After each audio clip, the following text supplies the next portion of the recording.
So welcome here to my Thank podcast you. in my beautiful house, podcast house. I finally get to see the little love sign. Yes, you see the real studio, which is in my living room, in fact. So it's really nice. We know each other now for, I don't know how long, 20? Don't ask, I think it's more than 20 years. Yes, more than 20 years because we studied together. So maybe, Fred, can you tell me a little bit more who you are and why you started specializing in storytelling? That is a big question. Who am I? I'm asking that question to myself every day. And identity is a moving concept. So to make it briefly, my name is Fred. I have been working in content and writing for the last 15 years. Before that, I had a very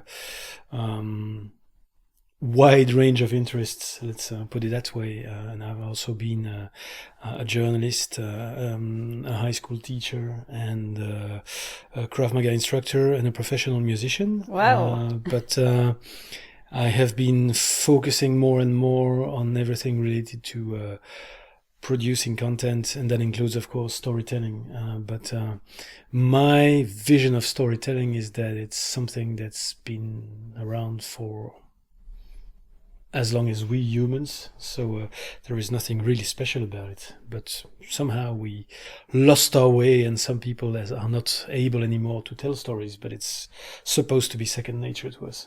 Yeah, that's what I was going to say. It used to be normal and now it's special again because it's like humans become more and more like robots, focusing on facts and rational things. Well, we should go back to being humans again, and that includes storytelling. Of course, and also we know for a fact from at least 10 years that decisions are based on emotions and not on reason, and storytelling appeals mainly to emotions and not to reason. Well, there is reasoning.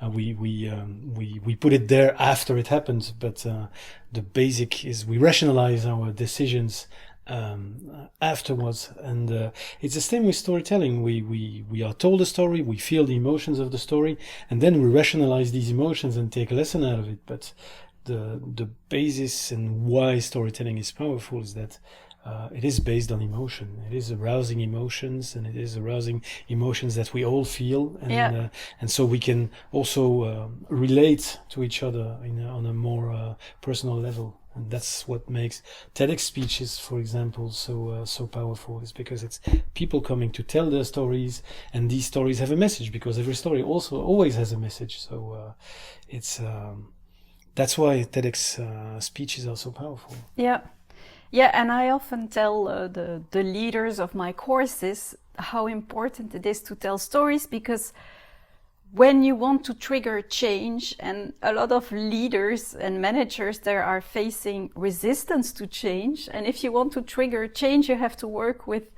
the two other areas of your brain than the neocortex. You have to work with your limbic brain and your reptilian brain, because that's where behaviors are situated. And that's where resistance to change is also situated, because it's resistance to change, it's primal fears, it's the reptilian, the limbic brain that tell people, ooh, danger, we are changing, exactly. We are going to unknown territories, we are scared, because we are wired to be that way. Yeah, well, when you tell a story, you're talking directly to the limbic brain, and that will trigger change, and people will remember it and will be inspired by it. I'm totally with you on that. Also, I've been a high school teacher for, I think, 8 years in a very difficult school in Brussels. And I realized also, sometimes it's the little things you say, it's the little efforts you do to help your students gain a bit more confidence, that trigger changes that go way beyond what you imagined, because it's just they needed someone at some point to show them that someone had faith in their potential, and just the fact to have that, there is a story linked to that, but it's not linked to school. Yeah. But as I told you, I have been a Krav Maga instructor for a few years, and one of my specialties as a Krav Maga instructor was giving lessons to young children, well, not young children, well, children also, but also teens between their 12 and 15, 16-year-old. And one of my students at the time was a very shy boy. Also, he had in French we say a bec de lièvre, I don't remember the name, but a hazel lip.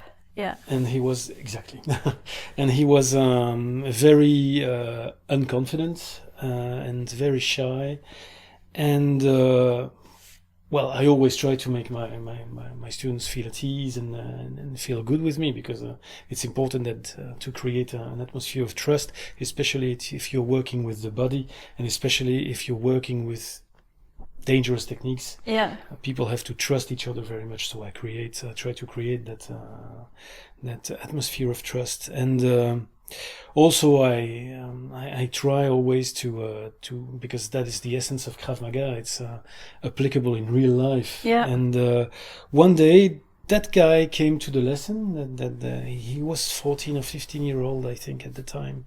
And he came to me and he said, you know what, the defense you taught us last time, when someone grabs you and takes your head like that, well, I had to use it. I was like, oh, tell me what happened. And he told me that he was going to whichever multi-school event, and there was a bully there that wanted to hurt him. And he used my technique. Well, he first, as I told him quietly to go away, but the guy wouldn't go away. He tried to go away himself. The guy followed him, and at a certain moment, the guy grabbed him. He applied the defense, not till the end, because the end can be quite violent. But I always say to my students, you have a choice.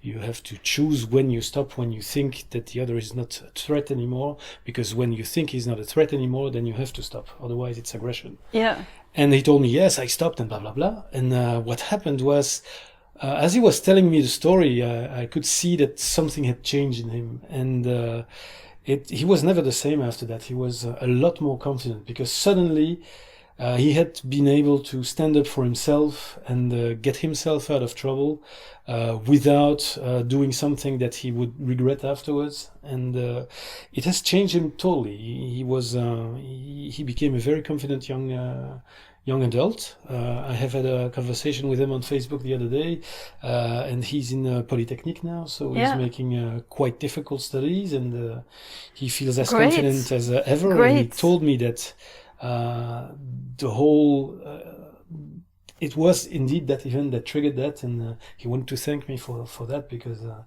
he told me I'm somehow changed his life. Yeah, wonderful. And I'm sure now that people that are listening are moved by both our stories. Probably, yes. And I can see the tears in your eyes, and so I get the tears also. But I'm sure that, for instance, if you would want to sell Krav Maga, or if you would want to help the son of a friend or your son, it would help them better by telling the story you just told us than just saying, you should do Krav Maga because it will increase your confidence. It's not the same with a story. Not working at all. No, of course. It's like, and that's why all these trial periods at the gym, at school, with the software or whatever are so powerful, is because when you're experiencing yourselves, it's getting, you get to know really what it can do for you. And the only real substitute for experience is through the experience, to reliving the experience of someone else. Yeah, exactly. And that is what storytelling is about. Again. Yeah, thank you. And what would you say to people that think, okay, now I understand the power of storytelling. I'm never, or at least I'm not going to only use facts anymore when I have to talk to my team or to my customers or to my shareholders or whatever. I'm going to start telling stories. What would you advise them? How should they start? I think there are three main points that you have to take into account when thinking about crafting a story. The first one is truth and honesty. So the story has to be true. You can make the facts a little better, but the essence of it has to be true. It's something that you have to have lived, because it's very difficult, unless you're Stephen King, to recreate feelings that you have not felt. So it's important that it comes from a place of truth. That would be the first, but it can be a place Your of story or the truth of someone else. It can be the truth of someone else as well, but it has to come from a place of truth. If I know your sister-in-law has something incredible that has happened to her and that holds a lesson that you can use, it's perfect as well. Yeah. And actually that takes me to the second point, which is a story. It's always a difficult path when you make a story about yourself, because you have to avoid making it about yourself, if you see what I mean, the difference. If you are bragging about something, people will feel it, and bragging does not bring you anywhere. We saw that the world champion of bragging has just been kicked out of his job.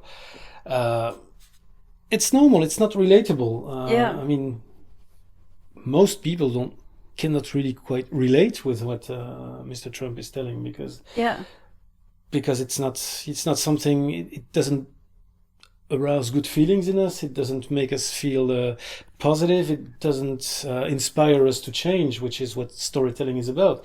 And why is it so? Because he always makes it about himself. Even when there's a press conference about the COVID-19 epidemic or whatever, it's not like I have to introduce you with Mr. Fauci, who's my head of coronavirus task team. No, I say, I have selected a guy who I think is the best, and I am to take credit of that. Yeah. Instead of saying this guy is knows his shit, and a personal story, but with a message that is for the others. Exactly, and to which others can relate to. It has to be people relate better to other people's flaws than they relate to other people's strong points. Yeah. I remember having a very interesting flaws, or also shortcomings, or stories that. Of mistakes that you made, obstacles or negative emotions or things like that. Yeah, it has to start from a place where it's bad and go to a place where it's better. Yeah, because that's where the lesson lies. And I remember it making your flaws visible, making your vulnerabilities visible. Apply to is a principle that applies to many fields. I have a friend who was also with us at university, Bertrand. I don't know if you remember him. Yeah. He's doing one-man show and stand-up comedy, and we had a conversation once about what makes humor and stand-up relatable, and what is it that makes people like you, even if you are telling horrid jokes? Because he can be quite harsh in what he said, in what he tells. But he told me that he realized that the secret was that he has at the same time to show that he is vulnerable, that also he can be ridiculous, and most of the harsh stories he tells has a personal element in it that makes people say, it's okay. It's not a guy belittling other people. He also has his flaws, and so people can better relate and feel at ease. It's important that we relate to other people through the vulnerabilities we know of them, through the fact that they recognize because that then we they are think, as fragile as we are. I'm not alone. Exactly. I'm not alone. Exactly. That's also why main superheroes, they always have their kryptonite, like because otherwise like they Superman. couldn't be superheroes, because if they didn't have any weakness, we couldn't relate to them. They have either they have the kryptonite, or they are tormented by something, like who's that Marvel superhero, Jessica something. She's tormented by her previous relationship, and it has a terrible effect on her, and that's what makes her relatable, not the fact that she's a super strong chick. It's the so the story behind. So it has to be a true story. It has to be personal, but not all about yourself. And you said you had 3 elements of a good. That was the third element, the fact that it has to show vulnerability or flaws. Yeah. Okay. Great. Thank you. I think that would be the beginning. about storytelling. Yeah. And what are the mistakes that you often see in storytelling? Not respecting one of those three principles, and especially if we're talking about marketing, the use of storytelling in marketing, or can be in HR or in change management processes as well. When you want people to do something, I think one of the biggest mistakes is to not take into account your target audience. Mm-hmm. What do they think? How do they feel? Where are they? What are their fears? What are their hopes? What are their flaws? And if you do not think enough about that, you cannot build something that is relatable. Because the whole point of that relatability thing is you have to tell them, it's okay, I'm like you. Yeah, I have fears.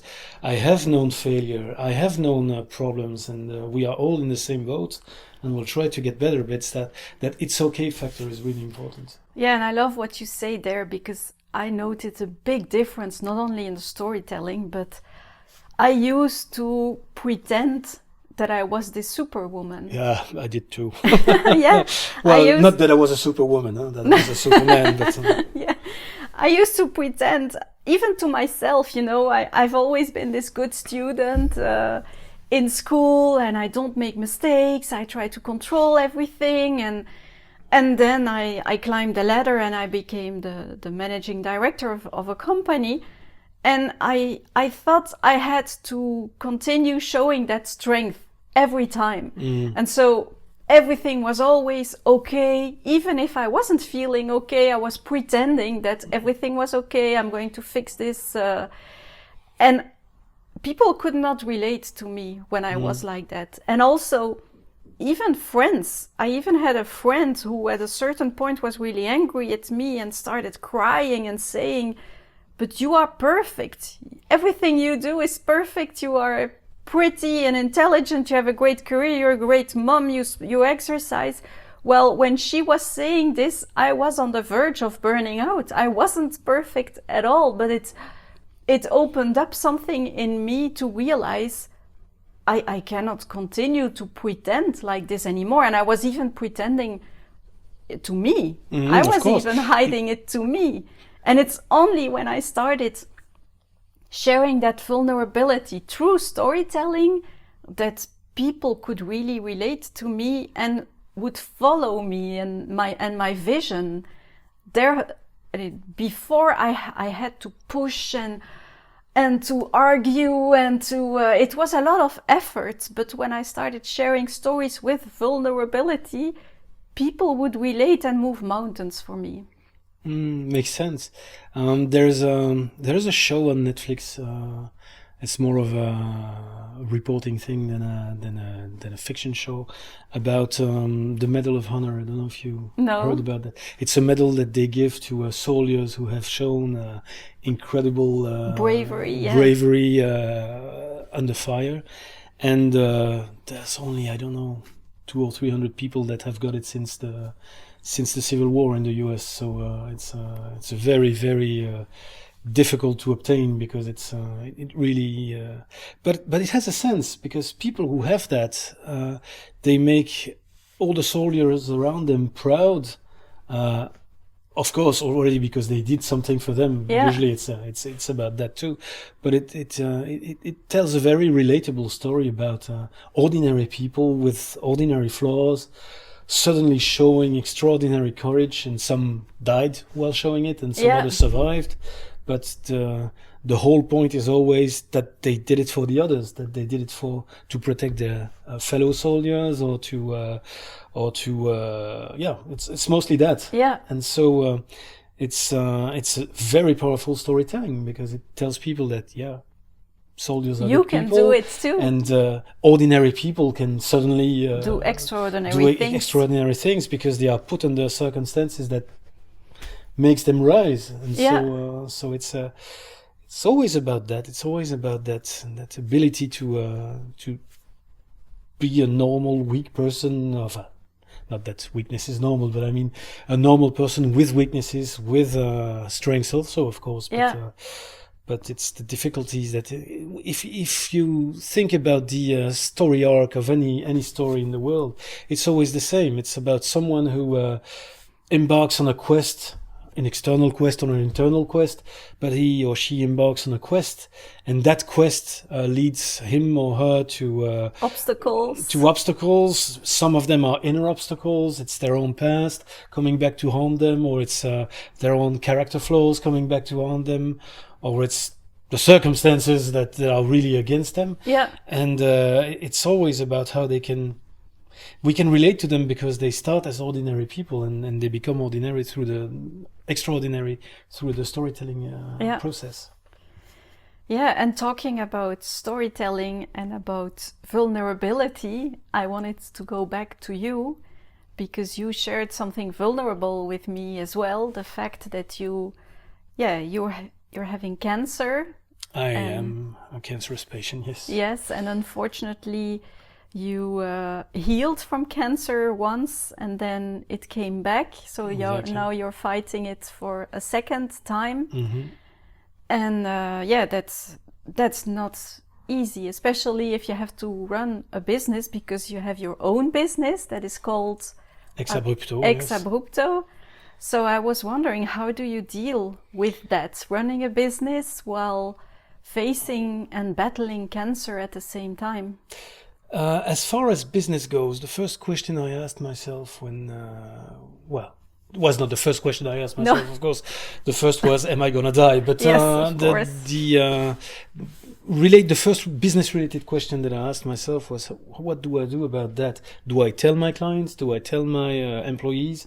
Do I tell the people I work with? Or do I keep silent and pretend everything is all right, pretend I'm a super strong guy and blah, blah, blah. Well, at some point I wasn't even going to tell my parents. So it was a very... your own quest and journey. It was an internal quest. It didn't last long before I came to an answer, and the answer I came to was, since one of my core values is truthfulness and honesty, how can I maintain that this is a core value for me if I start lying about something so fundamental? And also I was thinking, okay, just imagine that one day you're not feeling good at all because of the treatment, because of chemotherapy, because of whatever happens, because cancer exerts a terrible toll on your body. How am I going to explain that to my clients? Will I say, I have a cold? And then it's lying, and then again it's not honest. So I was thinking, okay, I think the best policy, the ones that will, because I was very stricken when you were telling your story about your friend that was crying and telling that you were the perfect woman, and that you felt like shit inside because it was a moment where you were nearing burnout. And I was thinking, and on top of that, maintaining that appearance takes a lot of energy. Yeah. It's probably taking more energy than everything else you're doing. Mm-hmm. And so I was thinking, okay, if I have to maintain appearances, it will take me a lot of energy and a lot of effort. And for what? Shouldn't I be using that for something else? Like, I don't know, fighting cancer. And so I decided, okay, no, I'm going to be honest about it. I'm going to tell my clients about it, tell my prospects about it, so that they know what they're entering into when they're entering into a business relationship with me, and try to do my best, but also be honest and say, okay, I cannot do that for that time because I have chemotherapy and I know I'm going to be 3 or 4 days out, and so I cannot. So if you want to have that delivered at that time, I cannot do it. I can point you to someone else, but I cannot do it myself. But most of the time emergencies are quite fake in the business world, so there is always a negotiating space. But you have to be willing to negotiate, and to negotiate that kind of stuff, you have to be willing to tell the real reason behind. Well, that's what I think. And how did your customers or prospects react? They had, most of them had a very healthy reaction and a very supportive reaction as well. And sometimes when I promise deadlines or whatever, some of my clients say, Fred, you can take 3 more days or 4 more days or 1 more week if you want, because it's not that urgent and I know you're still having chemotherapy. And I'm very thankful for that, because it's really a proof that also they care about me in some way. Yeah. And a business relationship is a relationship, so there is always caring in it. And but all that wouldn't have happened if I had decided to lie about it. Yeah. And so not lying about what I had was, I think, one of the best decisions I ever made in my life. I agree, and I see the tears again, Yeah. and I have them again also. Sorry about that. No, it's okay. It's great, and The other thing I did sorry. is I decided very quickly to have a blog where I would be sharing my experiences, because what I realized at the beginning of cancer, and we're again at storytelling level, what I realized is that you feel terribly alone with that sickness, because it's not possible for someone who doesn't have cancer to understand how terrible it is to have the weight of the possibility of your own death in quite painful circumstances, and not in a distant future, but in a kind of a very near and very present and very frightful future. Because the first thing you think when people tell you, oh, you have that little tumor, is, I'm gonna die. Yeah.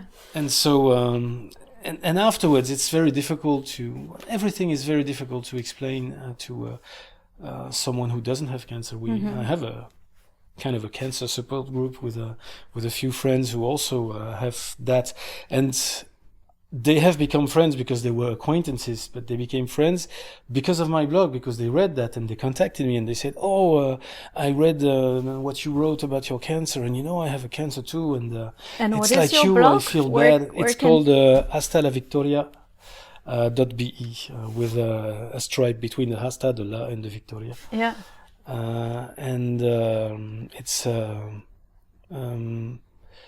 I try to write personal things, but it's storytelling, with a lesson that everybody can relate to. So and I'm also, when I'm writing, I'm always trying to think, okay, what can I say to people who have cancer? What can I say to close relatives of people who have cancer that would help them? It's again the same thing, to show them that they're not alone to live that, to show them that they're not alone to have that. I wrote a blog post in, I think, September or October, about the fact that I found it very difficult now that I am in a process where the cancer is back and the chemotherapy doesn't work that well, and it's a very frightening process again, and it was very difficult for me to find the right way to distance myself from that and get back to a normal life that wouldn't be haunted by negative thoughts all the time. And again, it's because of the blog that it happens, because a guy whom I discovered through my blog, his name is Koen. He has the same kind of cancer as I have, and at the time I was feeling deep down, and he sent me a message because he had tests, and he sent me a message that the tests were not good, and that he had developed metastasis in his liver. I do have metastasis. I did have at one point. Now it's my lungs. We have to have a bit of variety. But what happens is that he told me that, and he told me that he was totally devastated by the news. And so I called him, and I spent some time propping him up, because sometimes when you feel bad, it kind of helps you also to help others, because then you feel a bit better. And actually, while helping him, I realized what I had to do to help myself. So it was a good thing. And so I wrote a post about it. And also I wrote a post to let cancer people know that, and their relatives know that it's normal to feel discouraged, that it's normal to think I'm not going to survive that thing. It's going to get me, and it's normal to have those moments where you feel totally despaired. And I had a lot of positive reactions about that Nice. blog article as well. But then again, it's because I went out and I told my story, and I told about my doubts, because I knew that sharing these doubts with other people would help them as well. And it helps you. Yeah, and it helps me too, because of course what goes around comes around. But but it's I stopped writing that blog for quite a while, and then I decided, no, I have to get back at it because it helps me. Also, I'm writing a book about that with two other people who suffer from cancer. Then we're writing a book in the same spirit, which is telling cancer patients everything that they need to be told, that we need to be told at some point, but we're not told because nobody knew that we needed to be told that. And even, doctors, I have my oncologist is wonderful. She's a wonderful woman. She's very empathetic and everything. But these guys, they are not trained in medical school about the psychological aspects. And I have the chance to work with someone who is very empathetic. And so I feel very good with her. And I can also see that she feels bad about telling me the bad news, and she tells me, because I have interviewed her for the book, and she said, one of the most terrible things for me is, the two terrible things for me as an oncologist is one way to tell a patient that his cancer is back, because at that point I have already been here with him for 2, 3, 4 years. I got to know him, I got to like him, and so it's terrible to tell bad news to people you like. And then the most terrible thing, of course, is to tell people, okay, it's over. We have nothing we can do. You're going to die. Yeah. It must be terrible to have to tell that to people. I cannot even imagine how she manages to do that without crushing.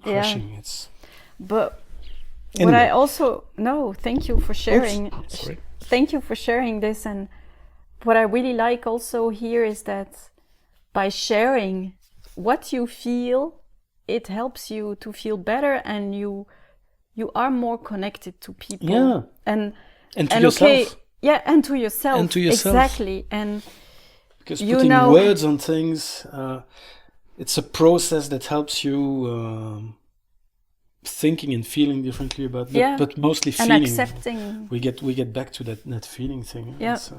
It's all about and feeling. that's what I would encourage people, because now what you're going through is really bad, of course. It is. But I would encourage people to share things with their colleagues and with their customers and with themselves, because we are here to be there for each other. And when you can help someone, and when you can understand someone also from where certain things are coming from. And also you put unnecessary pressure on you, because if someone has, I don't know, a sick relative or a sick child, which is even worse, they are worried about their child. It's normal. I mean, and a lot of people, they think they have to hide it. They bury it. And, they think they have to hide it because otherwise people will think they cannot perform. Well, I believe it's the other way around. It's by sharing. And of course, you have to have an environment that is safe, where you can share that, and having a safe environment is again the basis in an organization to transform and to link and to be successful.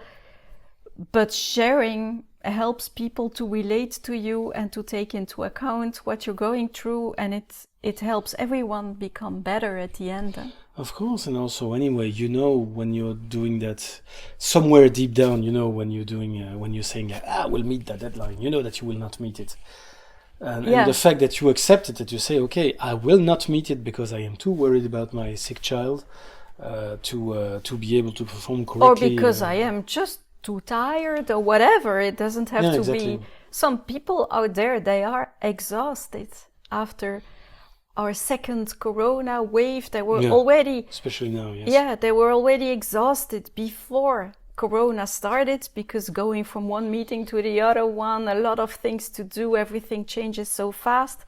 Then corona hit, you don't have all the means to find your energy back. But I believe you also have to share that with your colleagues. I am now tired, I need to rest, and it's okay to share it, because if you don't share it, it will come back to you worse, probably. If you just continue, it will explode in your face at some point. At all, and from all sides it will explode. Yeah. It will make a lot more.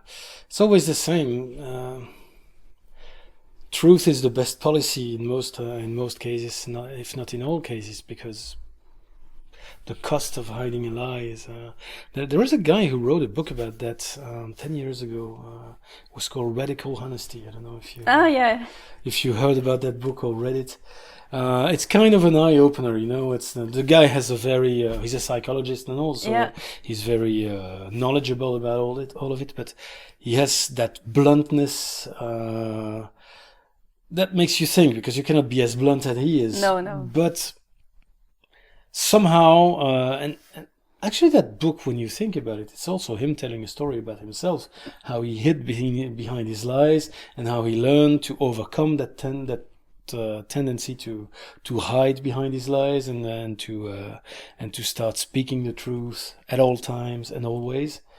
And so, we're back on storytelling. I like it. Again. Yeah, I like it, because it's funny, because I had a conversation about honesty with my son yesterday in the car, and I was telling him, you know, in the past, sometimes when I would be really tired and I had to go to a party and I was really tired, I didn't want to go, I would come up with an excuse not to go. I would say, I'm sick, sorry.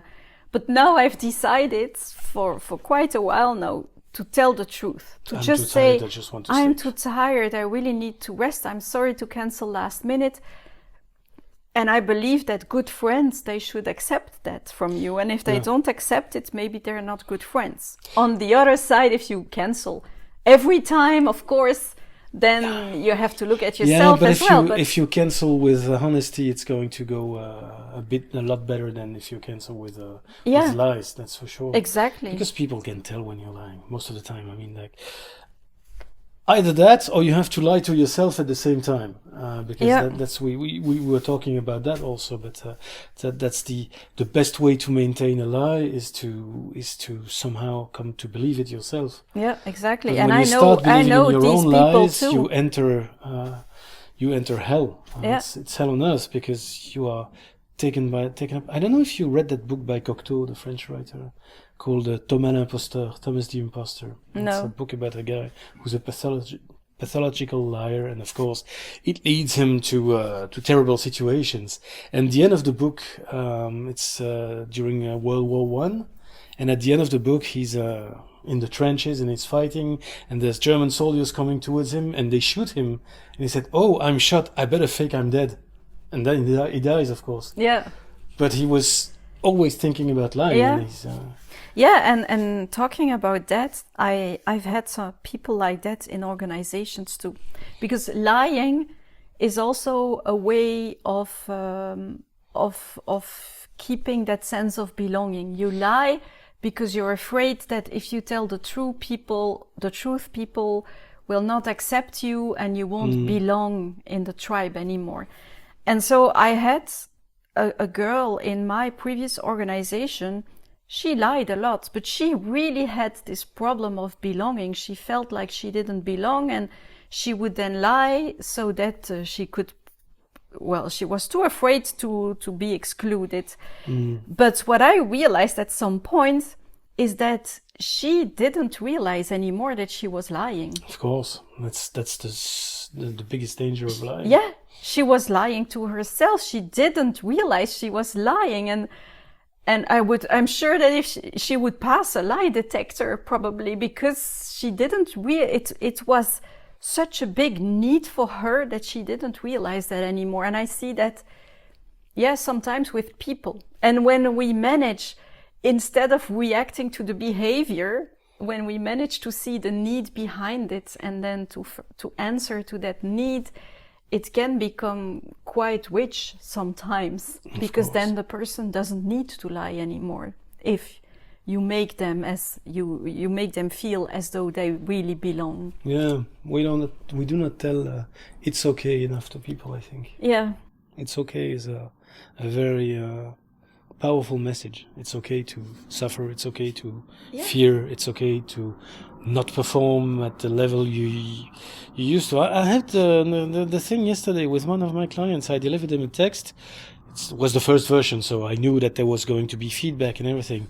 And I didn't want to admit it, but I wasn't really at my best writing it. And so when I started receiving feedback on the text, as I believe about honest feedback, it was quite harsh. It was like, oh no, that is not good, and you didn't really do well there.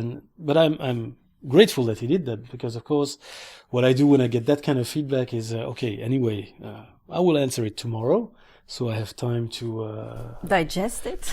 Well, I didn't even look at the feedback. Well, I looked a bit and I thought, okay, I'm going to have a bad reaction here.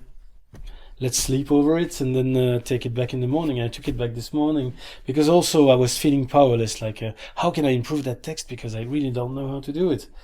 And then, of course, today I admitted that I was not at my best.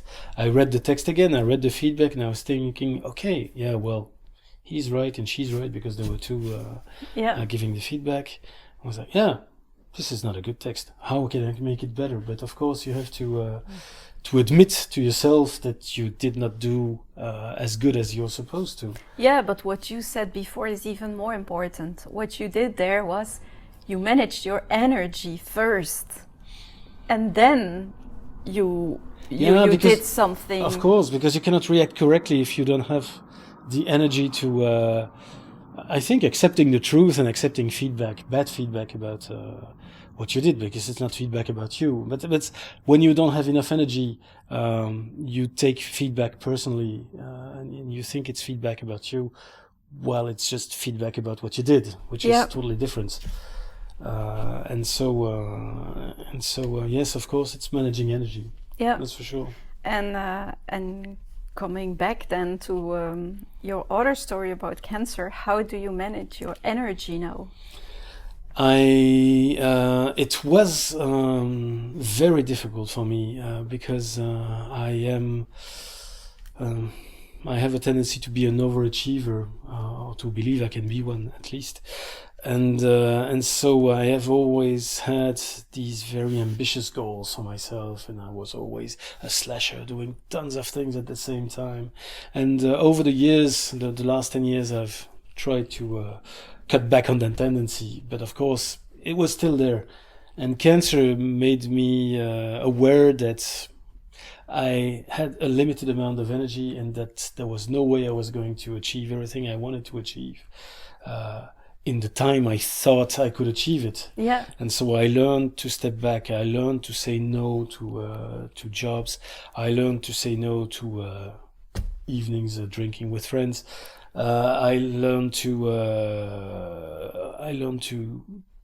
accept that and I'm still learning, of course, because it's a process. Of course. But I'm learning to accept my limitations, the limitations that have been put on me by the disease. And once you accept them, then of course you find the freedom to take the right decisions. Yeah. But it first has to be you first have to accept what's happening. And so that was the most I think it's also the most interesting lesson that I took out of all that bad shit, is that it has transformed me in very positive ways as well. So there is it's like every painful life experience, it always I don't know who said that, because there is a controversy about who said it, but someone said that what's really important is not what happens to you, but how you react to it. Yeah. And so I've learned to focus about the reaction and see how I could transform a seemingly negative event in something positive that would help me lead a better life and be a better human, and also be a better provider for my clients. Nice.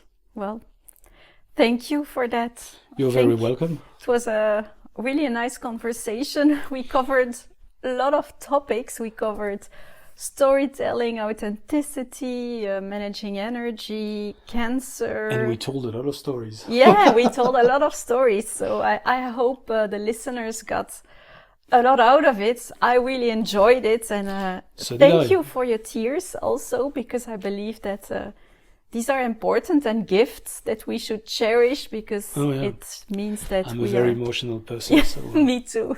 I'm a crier. Yeah. Thank Same with you. me. Thank you You're for welcome. that. And where can people find you if they want to find you? So we talked about your blog, but also Ex-abrupto. Ex-abrupto, that's my company. It's X like X, dash abrupto like abrupt, but with a O behind because it's Latin. When I created the company, I wanted to have a fancy Latin name because it was nice to have fancy Latin names. Now I struggle with explaining to my clients how you write it when you send me an email. But if you But I look will for put it in the show notes. if you look for Ex-abrupto, if you look for Fred Wauters on LinkedIn, you will find me. Yeah, thank you for that. You're welcome. Well, I enjoyed the conversation. So did I, as always. Thank you.